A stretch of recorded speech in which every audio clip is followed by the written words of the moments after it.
Welcome back, everyone, to the Holistic Academy, the podcast where we explore the frontiers of science and ancient knowledge using the 5 pillars of health and navigating through time. I'm your host, Amy. And I'm David, and it's great to be here because today we are diving into a topic that feels both ancient and incredibly futuristic. So, the idea that our bodies are living archives, storing not just our own life stories, but the echoes of our ancestors as well. Exactly. So today we will be unlocking the body's secret emotional files. It's a concept that modern science is just beginning to map, but one that wisdom traditions have understood for millennia. It's a story that begins not in a lab, but in the ancient world. So let's travel back, David. Imagine ancient Greece, around the 5th century BCE. We talk about him a lot on all our different podcast episodes, but the physician named Hippocrates, he stepped away from the idea that illness was a punishment from the gods. He looked at the body and he proposed that health is a matter of internal balance. Hmm. That's really, really amazing how, since those ages, they saw the balance, they saw the different parts of the body. So I remember from our last episode that he discussed the four humors, right? Blood, phlegm, yellow bile, and black bile. So it sounds archaic now, but the core concept was that revolutionary for those times. So he was saying that our internal environment, our biochemistry that we were speaking of right before this episode, dictates our health and even our personality. So it's not only understanding emotions or understanding physical activity or understanding how your brain works, but it's integrating all this uh, machinery into one single balance. That's what we are going to dive today. Mhm. Yeah, you're right. It is really interesting. And I constantly notice how my external environment affects my health and also who my personality is based on my parents and my school and my culture. But this is quite interesting because instead of seeing how we're influenced from the outside, we look inside at these emotions at this time. And it wasn't just about these physical fluids, there's more to it. Each humour was linked to an element, a season, a temperament.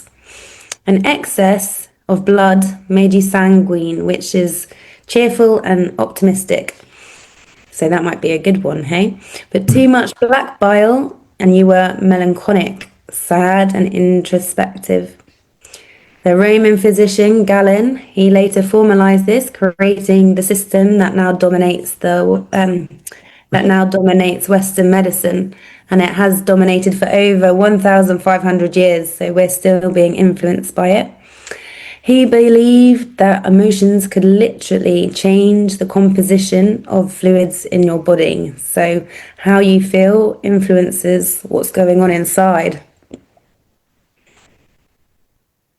Well, this sounds about right because when you just have a fist of anger and you grandchen your fist or you have more strength in your body and you're feeling that tension, you start also perceiving how these fluids in your blood start changing and the temperature starts raising. So it is not just a physiological event that could throw your entire system out of balance, but it is also how you cope with those emotions when you are having these interactions or arguments or anything that happens in your external environment is stressing you sometimes, and is interacting with you in a level that if you don't balance that interaction, you will have a response in your body, and you can feel the response as it goes rising in the level of energy. No? Absolutely. Our feelings then become like physical behaviors or actions. So there's definitely a link there. And at the same time, the philosopher Plato, which we talked about too, well, with emotions, he was trying to map the soul, and in a similar way, he proposed this tripartite three process system, and he had three parts located in different areas of the body. He believed that reason was in our head, where we seek knowledge and wisdom, and this reason in our brains should govern other parts like a ruler, where it's associated with thinking and judgment instead of just emotion. And the second part is known as the emotional, or he called it the spirited part, located in our chest. He said this part of our emotional part is responsible for feelings like anger, pride, courage, indignation, and acts as an ally of reason when properly trained, giving energy and motion to follow the reason's guidance. So I think to fully integrate how we feel as we get older and as we become adults, we need to be able to, as Plato said, yeah, train not only our bodies to understand what emotions we're going through, but synchronize it with our logic brain so that we can also have some guidance in how to move through it and perhaps see it from a different perspective. However, as we all know, our chimp brain can overtake and our emotions go wild, and we can rebel when misdirected, and these energies are out of balance. And as you pointed out, David, it can lead to a lot of aggression or rashness. And in Plato's, in his Republic, he describes how spirit makes us feel angry at injustice. And I've often said that to my friends. Don't worry if you feel angry. It's justified for the injustice you feel. So it's a natural emotion when someone might disrespect your boundaries or you just feel that something's not right. And he said, though, that it can manifest before reason fully judges the situation. So you might be angry, but then you might realize, oh, well, it's just a truth of life, or there's nothing I can really do about it, or it's unfair, but what agency more, what other things how could we change it and behave differently? So, yeah, Plato definitely describes these different things, and I love reading him because it's all done through like storytelling and ideas like that. So, he had the third part, which was our primal appetites, which he said were in our stomach, which I think modern science today definitely says that our brain and stomach are related. In fact, they sometimes say our stomach is our second brain. But yes, so Plato had these three parts. And our stomach, those emotions were concerned with physical pleasures. He believed like bodily needs such as food, sex, money, and comfort. And it's also the source for many other, perhaps not as beneficial emotions like lust, greed, fear that we feel, and deprivation. So he said that these feelings need to be controlled by reason with the spirit's help, our emotional help. So overall, for Plato, a healthy person, a just person, was someone whose reason ruled their passions and appetites, creating this internal harmony. And an imbalance was a recipe for illness and discord, similarly to Hippocrates. Well, it's just fascinating how Plato did not reject emotions entirely, and how he knew already these concepts that now have evolved a lot in terms of the synchronicity of our heart with the brain, and creating this coherence between these two systems, and adding that third brain that is called the gut, and your microbiota, and how you are producing a lot of neurotransmitters in your stomach. So he already knew many of these things without having tools without having technology, without having other things, but intuition and time to think about those things and to feel the body as it is built. And something that called my attention a lot is this reflection about injustice and anger. I think I have felt a lot of times anger when I feel that something or someone or a service is not being just, is not doing justice to what you are doing, to your efforts, to your opinions, to what you pay for a service, for example. And that anger is immediately translated into defending your boundaries, as you mentioned, and needing that order to come back and to rebalance your body again from this turmoil that you are feeling, because it's your just energy that is raising the level until you need to do something to let it out. So these philosophers were creating intricate holistic systems based on entirely observation and introspections. And even though they didn't knew the concept of interoception, they practiced that because they felt their bodies. They have time to reflect on what it means feeling your body probably warmer or hotter as the anger going is going to rise. So they saw the human being as a complete integrated system.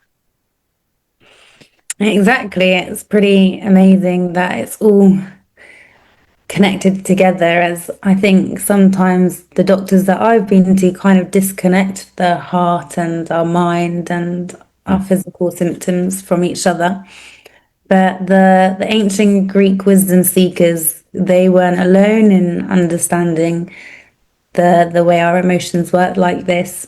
If we also look into ancient China, we find another even more dynamic model in a text called the Huangdi Neijing, or also known as the Yellow Emperor's Inner Canon.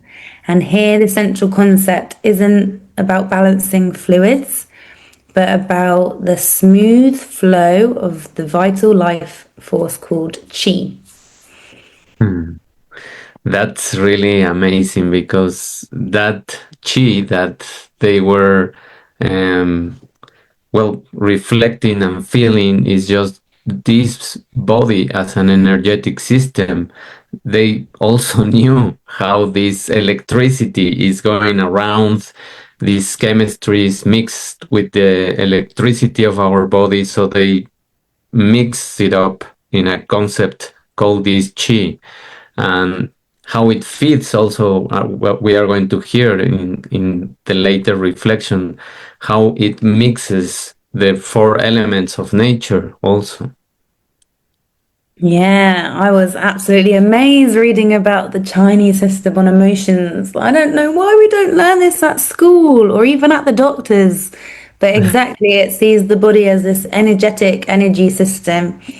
And this system is a microcosm of the entire universe, governed by this interplay between the yin and yang energy and the seasons and the five elements and more, even colors. And it's truly mind blowing.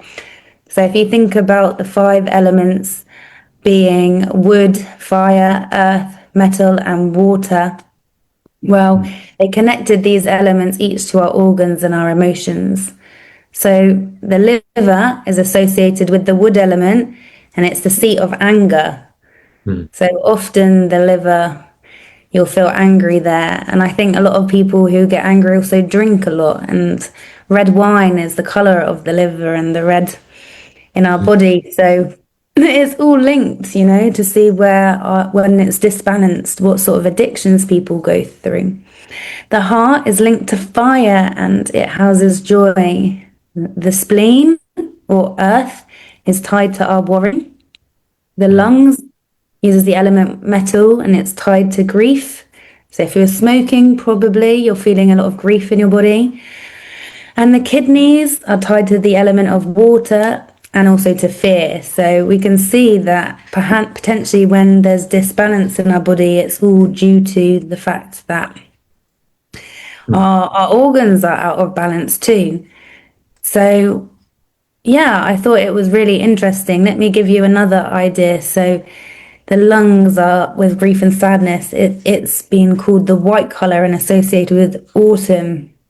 And the kidneys, they're depicted as a black or dark blue color, and they're associated with winter. So there's lots of like symbology and hidden meaning behind the different elements.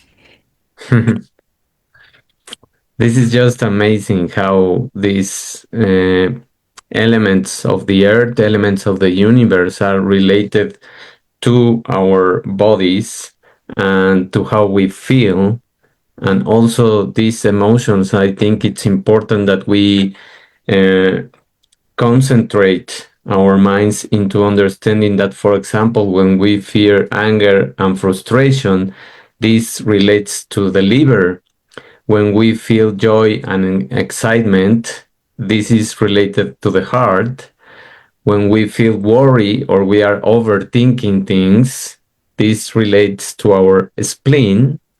And if we even go further into this worry and overthinking and the relationship with the spleen, we will notice that in the spleen there are multiple substances and multiple messengers that are translated into substances that are going to help and boost the immune system.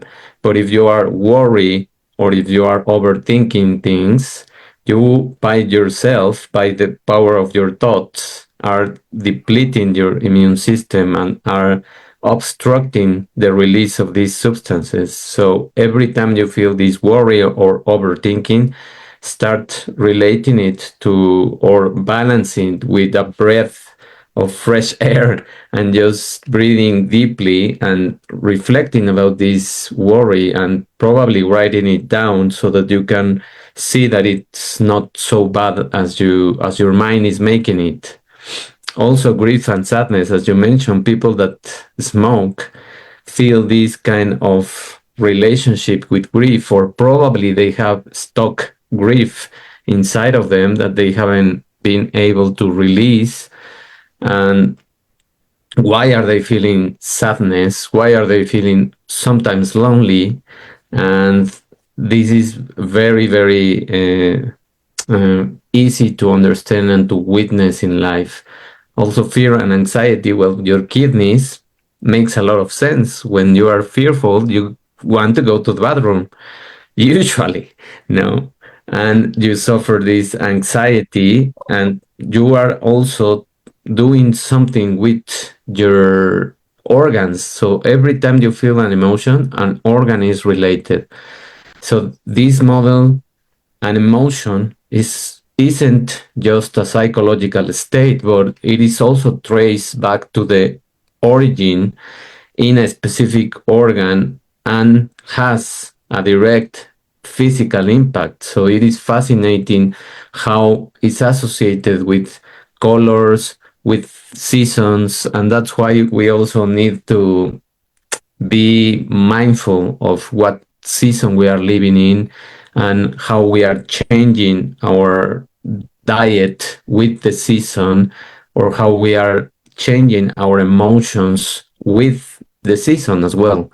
So for lungs in autumn is the season to letting go of grief and sadness. Or for your heart, for example, joy and excitement, which is summer and it's the hot season, new beginnings, warmth, brightness, activity, and growth.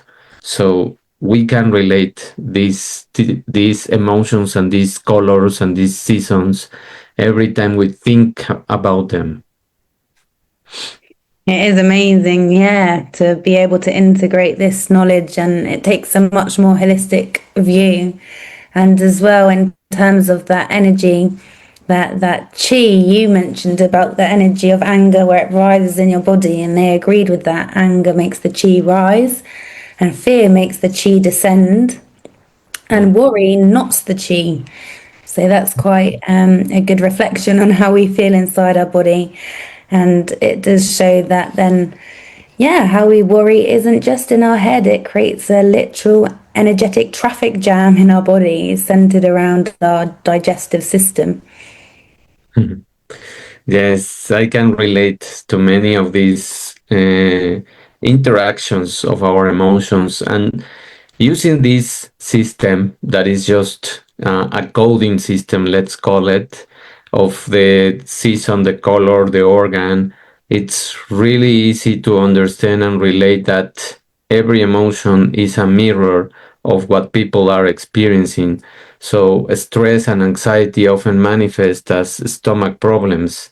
And usually, when you are not enjoying, for example, your job, or you are too stressed, you will suffer from your stomach. And many, many people that go to work in these schedules of 9 to 5 usually have ulcers, usually have problems in the stomach or leaky gut, and they have problems to metabolize the food, or obesity problems, no?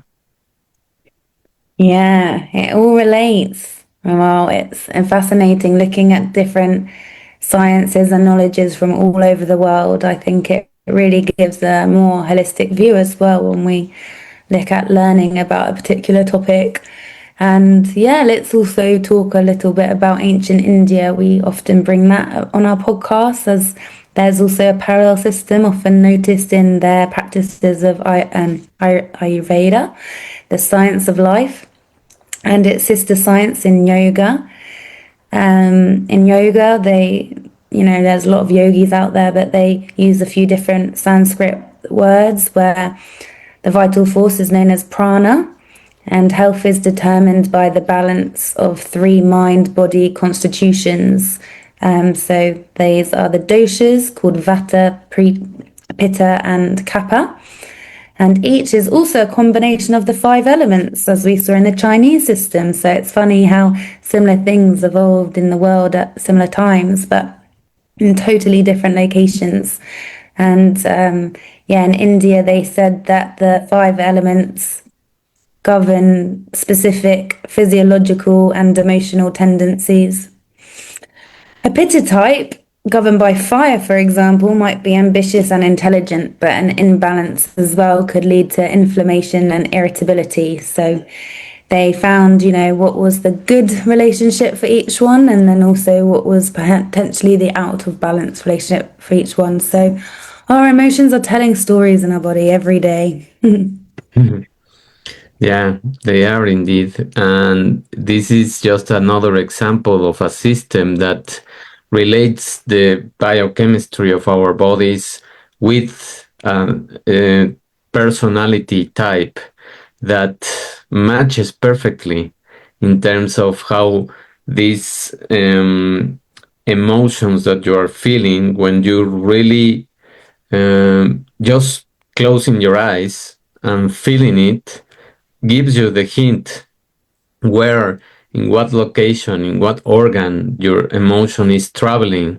And it is just a different language that is trying to tell you something is not right. You are feeling this kind of emotion due to the story that you created, and also the external things that happen. But let's say that you reflect more a little bit about these emotions, and you could construct your own map of the emotions and how you can liberate them. Yeah, it's pretty amazing how they all connect back to sort of a source of where the emotion comes from, and all these systems try and decode that for us. So, yeah, rather than going to the doctor and saying, I've got irritable bowel syndrome, it might be worth first seeing where those stomach problems originate from and if there's that disbalance. I like that idea of mapping our things. I'd like to do that too.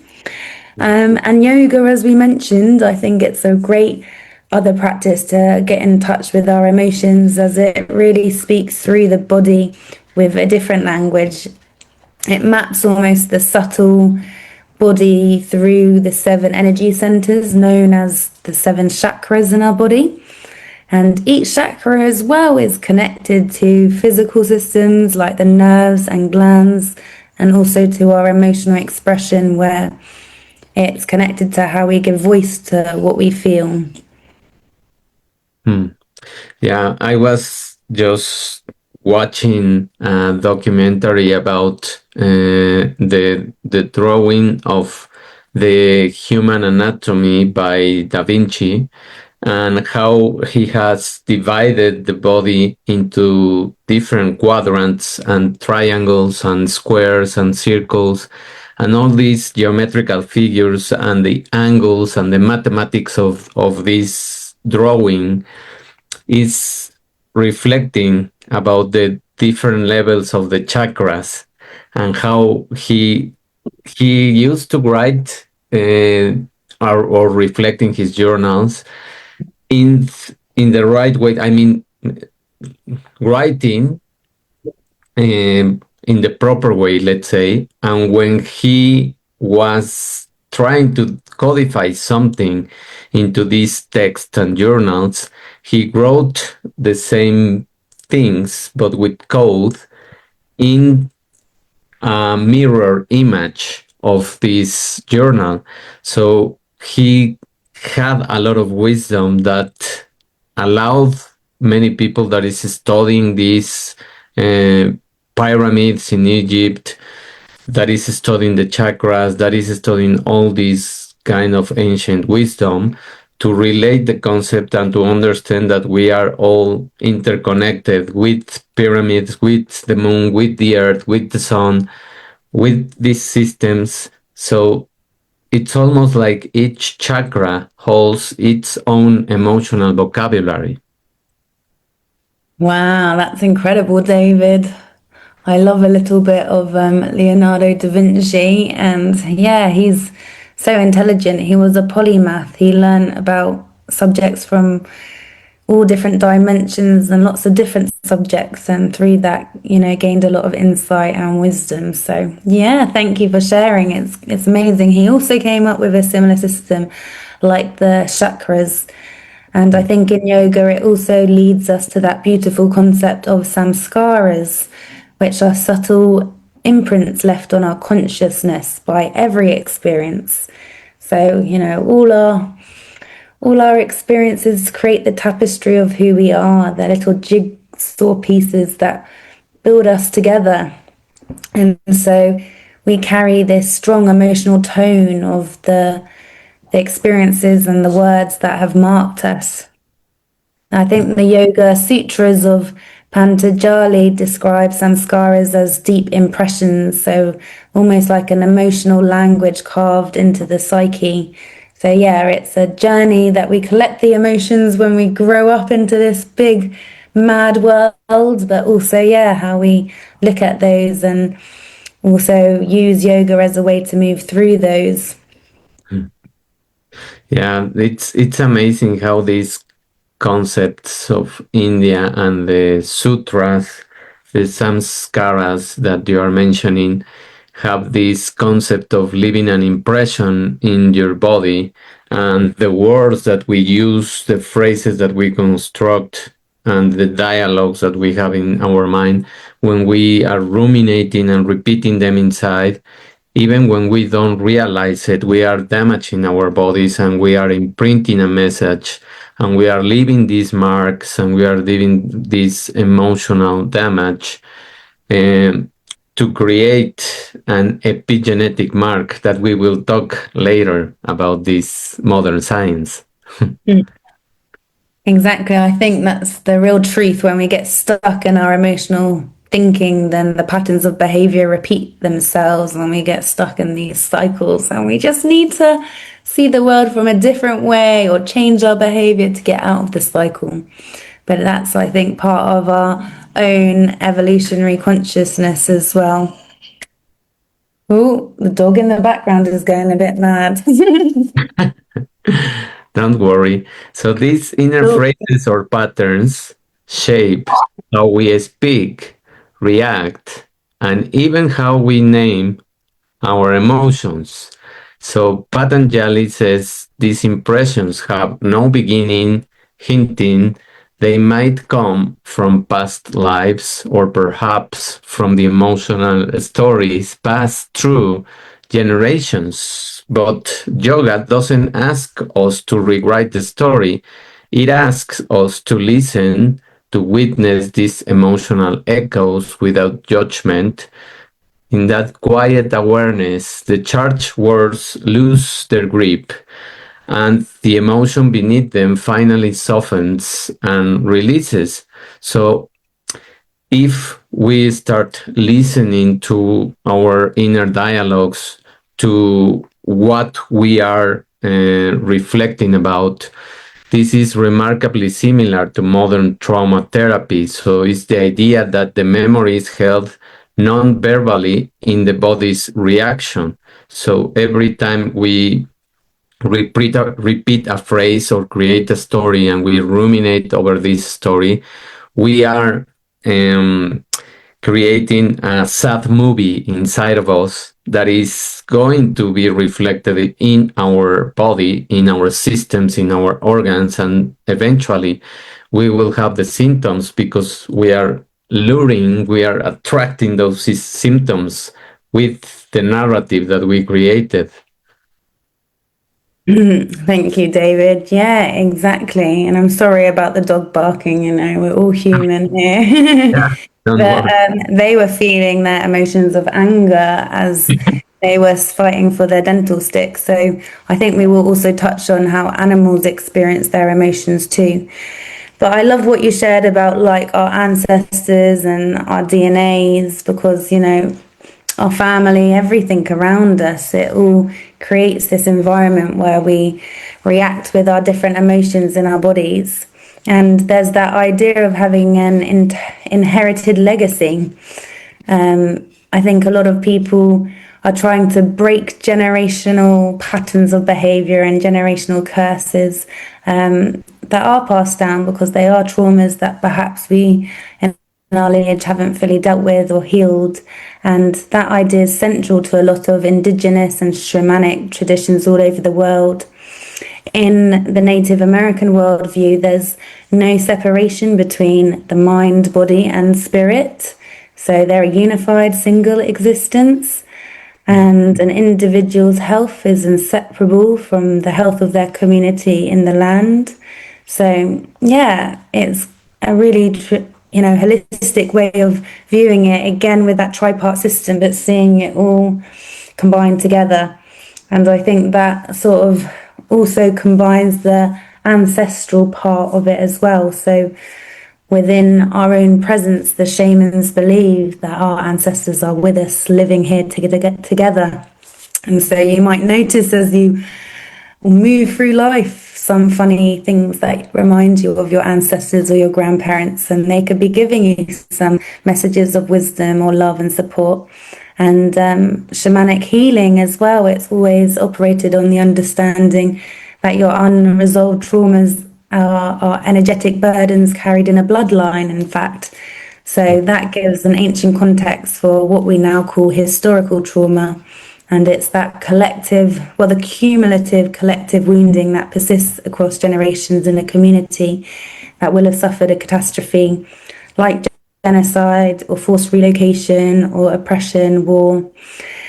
And it's like a deep soul wound that's held in the collective body of the people. So it's really important that we understand this and we learn from other people and talk about their experiences so that we can cultivate that empathy and understanding of how their reactions and how their energetics are influenced from the experiences that they've been through their family and how they're still influencing their lineages many generations to come.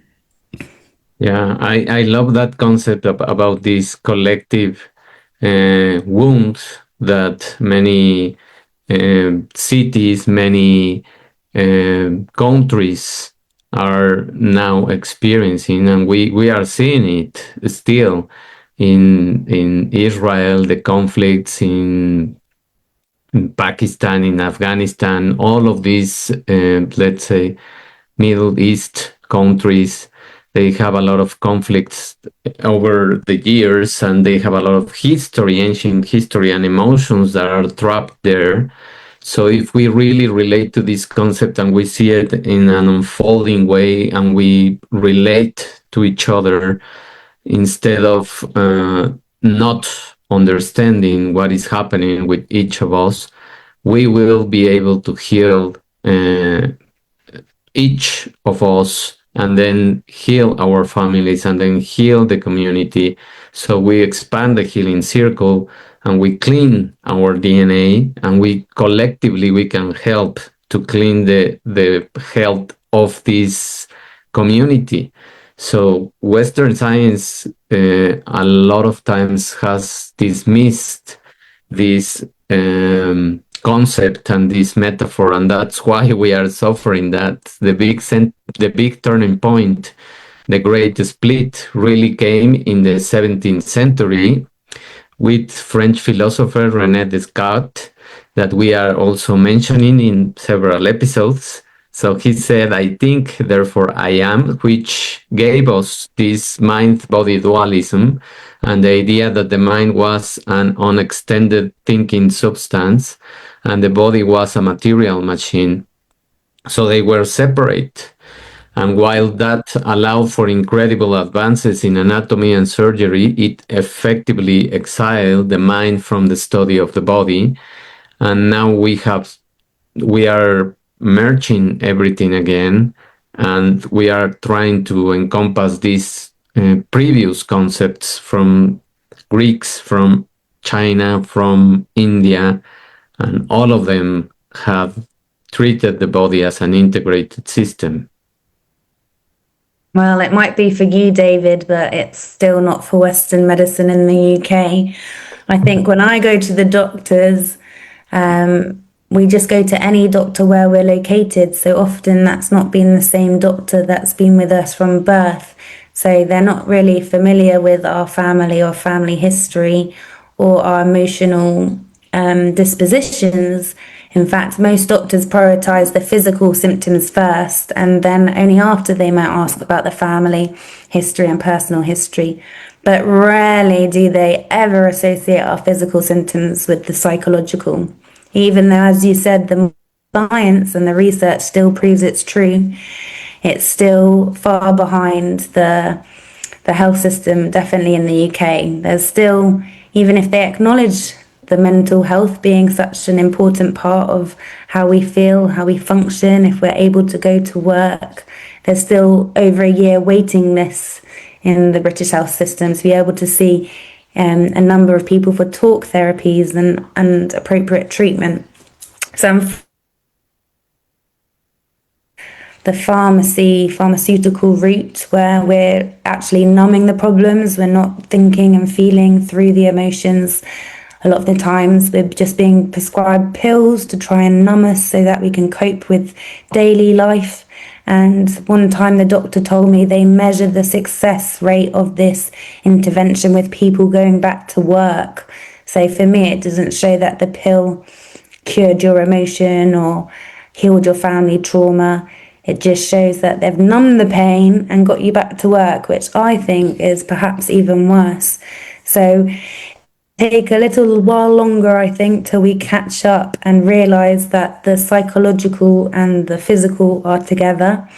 But I had heard in Germany, and the Germans, when you go to the doctor, they often know everything about your family history. And the first thing they talk about is your psychological and your mental health. Then they talk about your physical secondary. So it really is interesting how Western doctors are only slowly warming up to the idea of mental health and how to heal us in a healthy way, and also how to create sort of healthy interventions that can really come to the core of these problems and heal us fully, rather than just putting a plaster over the situation.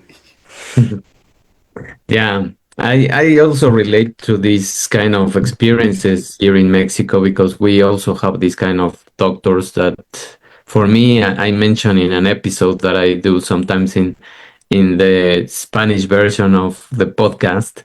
that they shouldn't be called medical doctors or physicians. They should be called technicians, because they just memorize things and they give you the pill for the symptom. But they, if you ask them how the organ works, I think they don't even know how each organ works and how the reactions in the body happen. So they don't know anything about how the body is working. So society has completely gone back into this darkness with this kind of medicine approaches that lack the integrity of the body and the systems, and as you mentioned, first relating to the person, because the, the first thing that they should do is acknowledge that you are an individual that has a life, that has problems, that has thoughts and processes and things and emotions.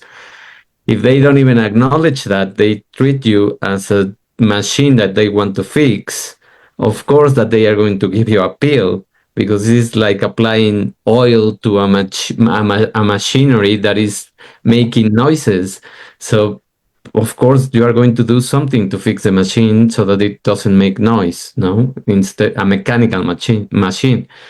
But the body is not that. The body is a lot more, and this ancient wisdom has really enlightened us.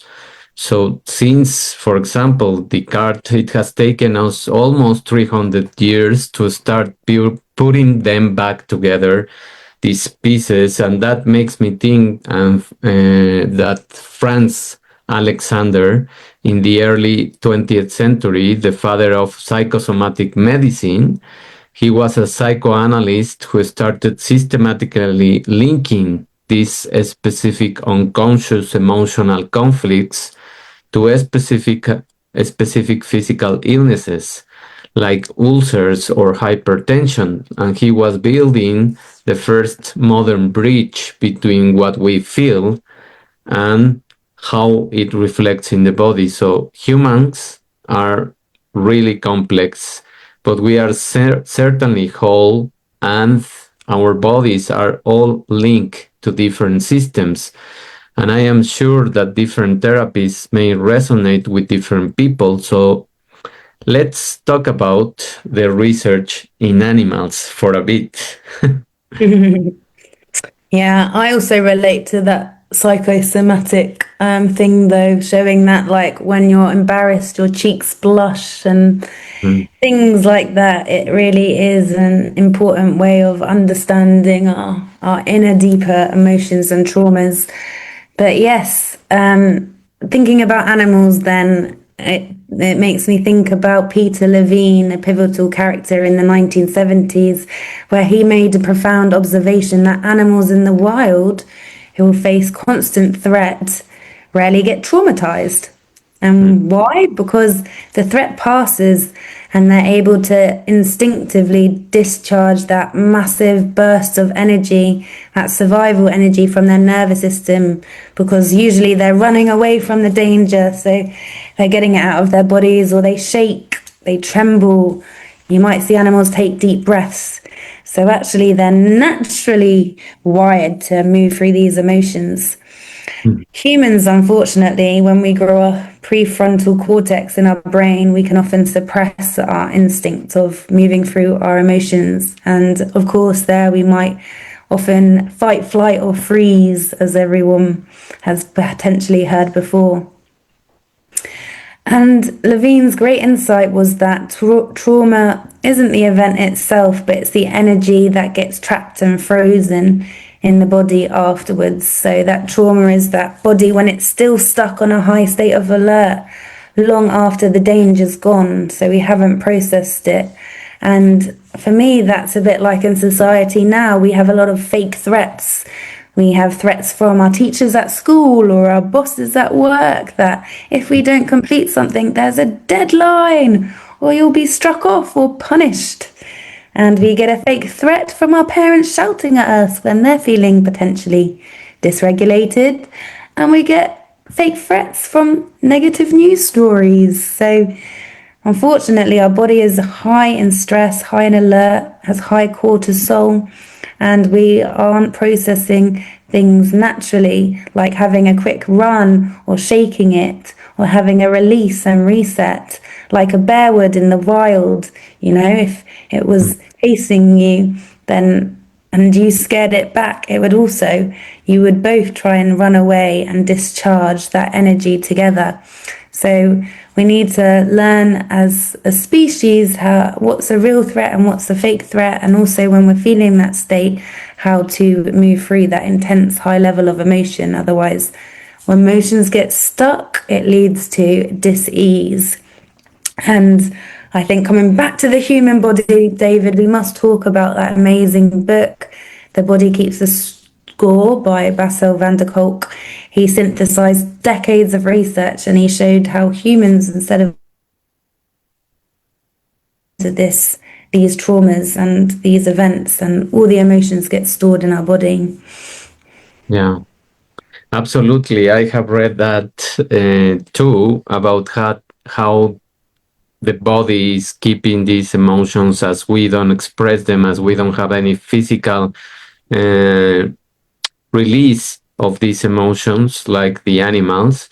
And if we just start understanding that the emotion is energy that is moving, if we separate the word the energy in motion, it needs to be processed, it needs to be released, it needs to find an outlet. So if you just give yourself a 5 minute walk when you feel that strong emotion, that 5 minutes walking is going to release plenty of the energy from the emotion, and you will start also trying and releasing the ruminating thoughts that you have inside of you. And it is just really interesting what our bodies hold on to our entire life, and they may never have the space to process or release because people say, I don't have time. So if you keep saying that phrase, well, you will keep finding that your life is completely, let's say, limited and oppressed, and then you neglect your emotions, and then you create the disease. So using brain imaging, he showed in that book and in that research that what happens during a traumatic flashback, the brain's emotional alarm center, the amygdala that we have talked about it also, lights up, but the broca's area, the language center, shuts down. And this is the speechless terror. The trauma isn't stored as a coherent story, but it is stored as fragmented sensory imprints, images, sounds, and bodily sensations, because you don't have, in those moments, in particularly those moments, you don't have the time to process the language, to create that. So you just have your body to express it. No. Exactly. I definitely felt like shocked and frightened and speechless and had that terror.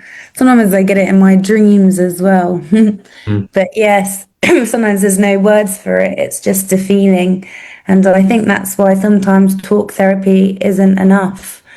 I have done some years of psychotherapy and psychoanalysis, which was really helpful in understanding more about my childhood and my emotions, but that was just talking. So I don't think it fully healed me in a way because there were still things trapped in my body. But my therapy did teach me that I need to feel through the emotions and not let them stay stuck, but allow them to just manifest naturally. And it felt uncomfortable at first, mm, but then it's not that scary to feel. It's just different physical sensations in our body and noticing them, right? But yeah, for me, and I think for everyone, healing is a continuous journey, forever evolving, but it definitely helps us understand more about ourselves and how to upgrade our consciousness. And I think one of the problems could be with too much talk therapy or the wrong therapist is that talking could be re-traumatizing. mm, So this, the body keeps the score. the author really takes us on a journey about talk therapy and then other therapies that could help process our emotions, such as rapid eye movement therapy, where your eyes move left to right whilst you're telling a story. Mm. He talks about neurofeedback, something about the internal family systems therapy, where you get your family involved or other people to create, to act as people in your family, and then you play different scenarios out with them and see how they express, and that can be quite healing. And you might notice, wow, my dad must feel shame from behaving like that because the other person felt shame in this interaction. So I think internal family systems is really, really powerful. But also, he moves on to discuss more somatic therapies like yoga, which is what the ancient Indians believe in so much. So I think in the whole book, Van der Kolk's key finding was that healing has to be bottom up. It has to involve our body, this integrated system. And as I always say, now knowing that it's not good to numb my emotions, I say feeling is healing. Yeah, I couldn't agree more that when we have these experiences of feeling where is the emotion in your body and tracking it in a way that you can feel the levels of energy sometimes, you can as you gain experience and as you process things, you can be able to regulate more, and you will be able to express your emotions in a healthier way without keeping them inside of you. And I completely agree also that it's not always talking about them, but it's also releasing them in a physical way, because in we are still animals, we are still mammals, we are still this species that needs to express the emotion through the body. And this is where we see that the science is catching up with the wisdom of the yoga and other somatic practices, for example, dancing, or for me, swimming is a very good therapy to release the emotions. And I relate to my, let's say, to my teenage years where I had a lot of trap anger due to the environment that I was living in. And when I went swimming, I usually my friends told me, "Are you angry? So you can go at the front so that you can lead us because you are going to be faster today." No, so that's something that for me work a lot to help me to release these kind of emotions.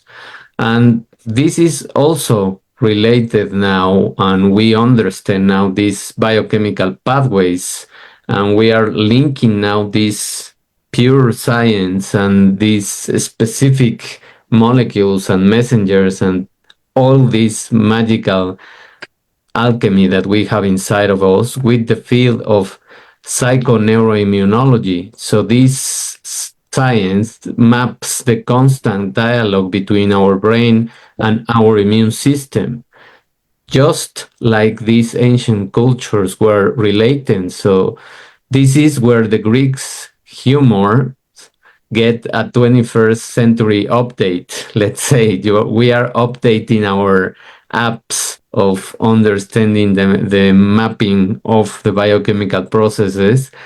And this is when our brain perceives stress, whether it is a tiger or just self criticism, it triggers the release of hormones like cortisol. So chronically high cortisol suppresses the immune system and promotes inflammation, which is the leading cause of many chronic diseases. And this communication happens via signaling proteins called cytokines, which are these messengers that we have inside of us and that the immune system uses as these gossips that they translate into messages for the organs, for the receptors. So chronic stress leads to an excess of pro-inflammatory cytokines, and this creates a state of low-grade systemic inflammation, which is now seen as a driver for everything from heart disease to depression. And this is very, very relatable to what we suffer 5 years ago with the pandemic and the COVID virus, because this virus caused this storm of cytokines and this inflammation, and that's why it depleted your immune system. So, at a cellular level, the body doesn't distinguish between a physical wound or a physiological one.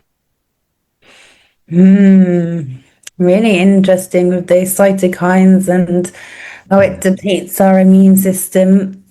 And yeah, our body then is interpreting, our emotional wounds just as ones that we're in fact feeling in our body. So be careful what you think, because you might manifest bad emotions that you shouldn't ever feel. And I don't think animals feel guilt, so that's a human manifested emotion, and that's not very nice. But yeah, so our body is literally fighting a battle against these emotions, our invisible enemy. But we spoke a bit about that ancestral piece, about how emotional traumas can be carried down from our lineage, from our parents and grandparents and great grandparents, and the shamanic idea of indigenous cultures where we inherit the burdens of our families. But is there anything about modern science that might relate to that? Yes, there is, and this is, I think, the trend in science now. That is the most radical frontier, that is called epigenetics, and this is the science of how our environment and experiences can change our genes and can change the expression of our genes without altering the DNA sequencing itself. So we have these turn off switches that will signal our body according to the environment that we are creating with our thoughts, with our emotions, with the experiences that we are suffering. So think of it as a software that tells our genetic hardware which programs to run. And under severe stress, we can attach these molecular tags to our DNA, which are these methylation groups or acetyl groups to this DNA, and create this dimmer switch, turning certain genes up or down. So this is the amazing science of epigenetics. So can these little tags then, is that the idea that even if I get my mum and dad's DNA when I'm born, can these tags also be passed down in their DNA? Yeah, they can, and they have a lot of evidence now that, for example, landmark studies on the Dutch hunger winter show that children of women who were pregnant during the famine had distinct epigenetic changes and higher risk for certain diseases later in life. So studies on the children of Holocaust survivors found epigenetic alterations in a gene that regulates stress hormones, and it suggests that the biological effects of a parent's trauma can be passed to their children, and we now know that they can be even passed on to 7 generations. So that's a lot of trauma passed on, and if each generation adds more, so we have the consequence of today's these rising spikes in anxiety, depression, and chronic diseases. So this provides a plausible biological mechanism for the concept of historical trauma and these indigenous communities that have described for generations. You know? Wow, so that rounds up, what we've been talking about, I think, and there's epigenetics. That's really interesting, and seeing that you're right, it can be passed down. So modern science is finally finding that language and tools to validate what the ancient cultures already knew through intuition and deep observation. So it definitely feels like the more we've been doing our podcast, there's a time in history where so much knowledge has been forgotten and we're rediscovering it now. I really enjoyed hearing about that knotted chi of that life energy of worry in Chinese medicine, and I will notice that when I'm feeling dysregulated and just seeing it as the energy needing to untangle itself. And I'll also be aware now that my DNA has these extra tags and epigenetic marks that I guess I'll also need to heal and work on. Mhm. It is really a beautiful convergence of this ancient wisdom and the modern science. So we are not discovering this for the first time. We are rediscovering it. We are updating these information systems, and we are tracing the story back to its source and finding that the threads from ancient Greece, India, China, and the wisdom of first peoples all weave together into a single profound truth. Our bodies are the keepers of our story, and to heal ourselves as a collective, we have to learn to listen to the stories they tell, and we have to at least track down 2 generations to see what happened with our ancestral lineage. So, Amy, shall we finish with 5 holistic practices that we can use now to integrate what we learned today? Yeah, exactly. Well, thank you, David. Yeah, it's been a lovely talk. Thanks, dear listeners, for being here. And as promised, we'll give you 5 holistic wellness tips that can weave together the knowledge on bodied, also how to integrate our minds. And yeah, these are some practices myself that I've come across my years of trying to understand emotions. Mm. So, number one is the practice of rain. So, rain as if your emotions are a cloud and all you need to do is rain and feel them to see the sunshine above. But it also stands for an acronym. So, when we're feeling an intense emotion, we can rain, recognize what's going on in our body, what we're feeling, naming it clearly. We can too acknowledge it. What is that emotion? Allow it to be present without pushing it away. And we've got I for investigate. How does that body feel in your body? Where is it? What thoughts might come with it? So you might feel fear and worry in your chest or your stomach. And then the last one, N, is nurture.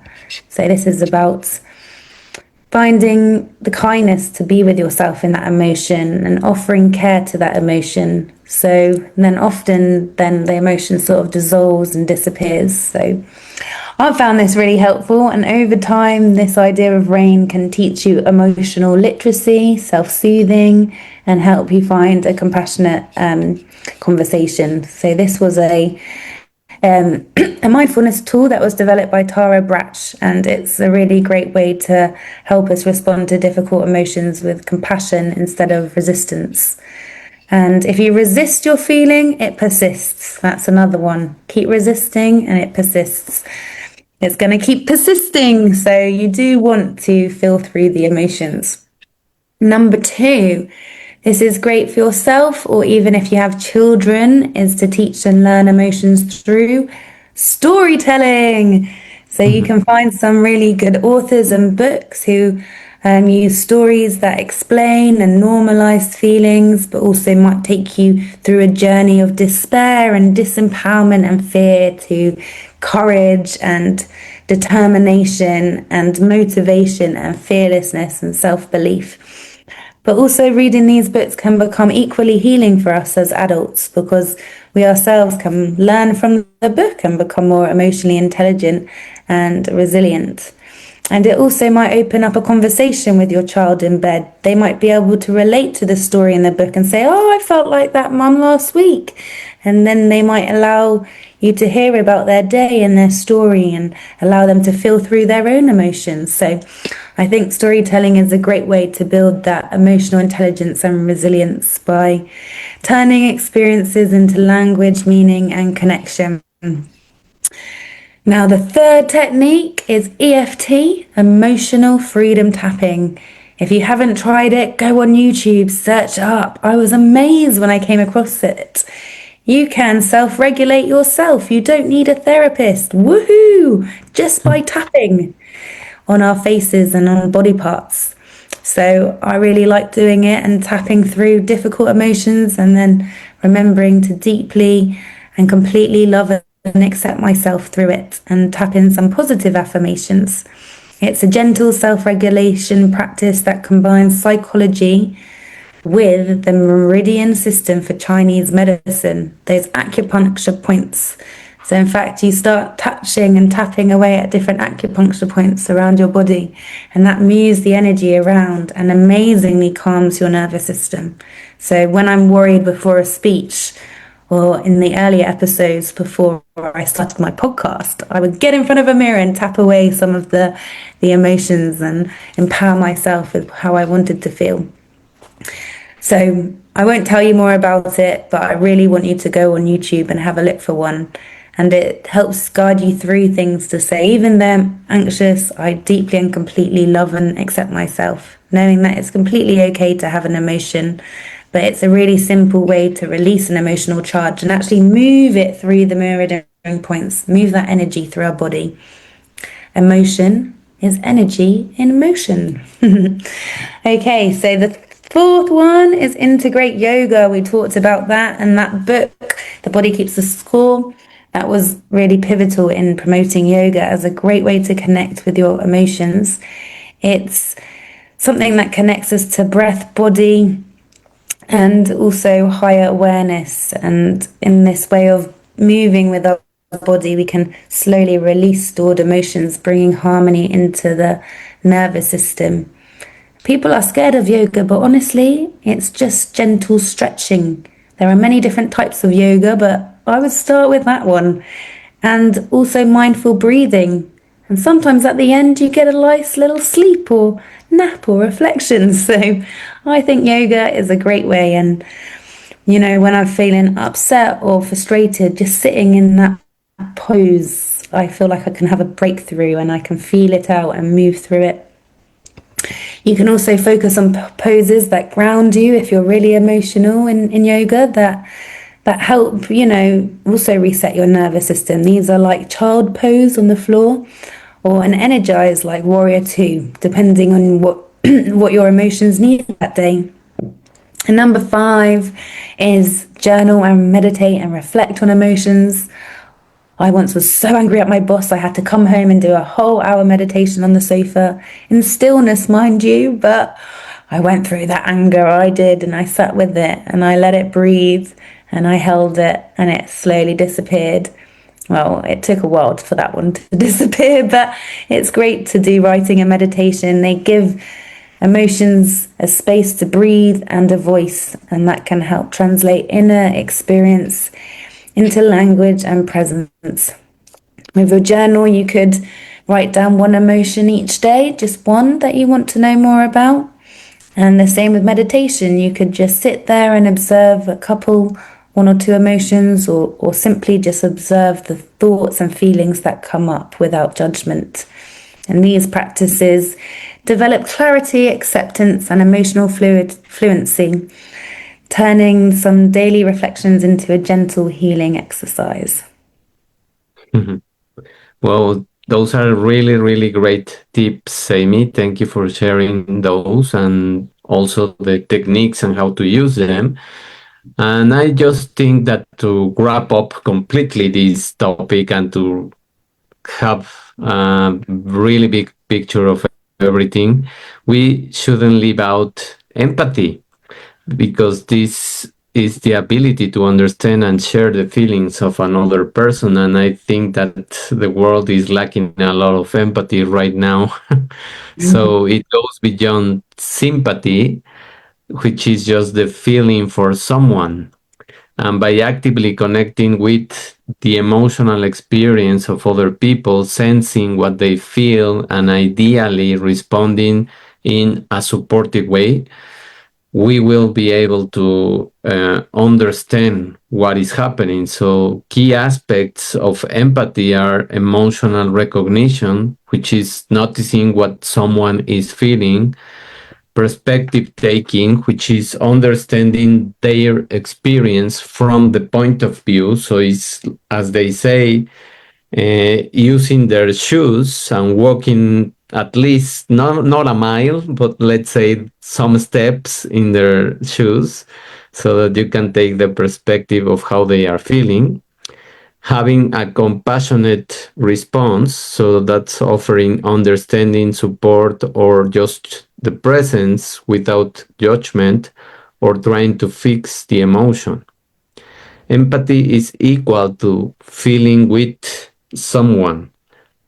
So, Amy, to finish, do you have an easy way to go to create an environment of healthy empathy? What do you do first, second, and third? That is a good question. Well, I wouldn't say I'm an expert, but I also have been listening a lot about empathy and what it means in our culture and the different types of research behind it, I guess. And I think it's something really important because if you don't have it, you can lose a lot of friends and fall out with people quickly. So it's a really great skill to have. So, for example, if someone comes to us feeling hurt, then one of the ideas is we can either be there for them and meet them or make it about ourselves because we're uncomfortable with the emotion. So, empathy is about really meeting them when they're feeling hurt, but it's not about fixing someone's pain or about offering advice and saying what you should and shouldn't do. It's being with the feeling. So it's being there in a way that helps that other person feel safe, seen, heard, and understood. And when someone shares something really hard, an easy first thing we can do, a first step would be to mirror the emotions. So simply reflect what you hear. Yes, that sounds really discouraging, or I can tell that really hurts, or I would feel angry if I was you. I get why you're feeling angry. So we're not analyzing or judging the emotion, we're just holding up that emotional mirror. And then the second thing that I think really helps with empathy is to gives them some validation. So really agree with the emotion. Anyone would feel upset if that happened. It makes sense you'd be anxious after that experience. Why I like people validating my feelings is because it makes me feel like they're really seeing me and that my feelings are real and they belong and they're justified. And that's almost all I need to do, almost what I need to kind of release the emotion. But then a third and powerful step could be asking, what does that emotion need? Does it need space, a hug, comfort? What do you, and so you could even ask just what do you think that feeling needs right now? A bit like that nurture principle in the rain that we started with. Or would it help to talk more? Or just sit quietly for a bit, you know? So it's giving options or allowing them to have space to feel out what the emotion needs. And it offers an invitation to care for the feeling, but not to push it down or ignore the feeling or say, man up, or my other friends wouldn't feel like that if they were in that situation, you know? You're not meant to suppress it. If you're being with empathetic and you're sitting with that empathy and that other person's feeling, then you're there to show care and, yeah, not to push it down. And empathy done in this way is really healthy because it helps you feel clean and grounded and calm. You're not absorbing their emotion or losing yourself in it, but you're just creating that calm space where the feelings can breathe. So, yeah, that's the power of healthy empathy. 1, mirror the emotion. 2, validate it. And 3, ask what it needs. It's really simple, but it can change everything about how we deeply listen to others and how we can connect. So that's a perfect place to end today, David. I think we've been going on and on about emotions, and we could still go on and on about them because they are so emotionally exciting, I guess. So, but what are we going to be doing for next time? Oh, I can't hear you. Oh, sorry. So as usual, we have an exciting topic for the next time for our next episode, which is the quantum leap, and we are going to talk about consciousness. We are going to talk about how we enter into this field of the collective again, but from another perspective, as we continue to explore these fascinating connections between the science, and now we are going to get into the human spirit. So we'll dive deeper into the ways of our minds, the body, and emotions, how they are intertwined, uncovering insights that can transform how we live, how we relate, and how we can thrive. With collaboration, with creating communities, and with supporting each other. So don't miss it, because your next quantum leap is understanding and taking your life ahead. So thank you and for being with us until this ending. And we, as usual, we encourage you to give us comments, to rate our podcast in the platforms, whether you listen in Apple Podcast or in Spotify or in Substack. Please give us a like, give us a review, and of course, share your thoughts, even a topic that you want us to talk about. Yeah, thank you, everyone. And if you aren't listening to us in the car, then you can also see our faces as we're also on YouTube too. So it's wonderful to be sharing this knowledge across so many platforms, but it'd be even more wonderful to start connecting more with you guys. So let us know what you found fascinating from today. And if you loved it, please share it to another friend. Until next time, everyone, thanks again. Bye. Thank you. Bye.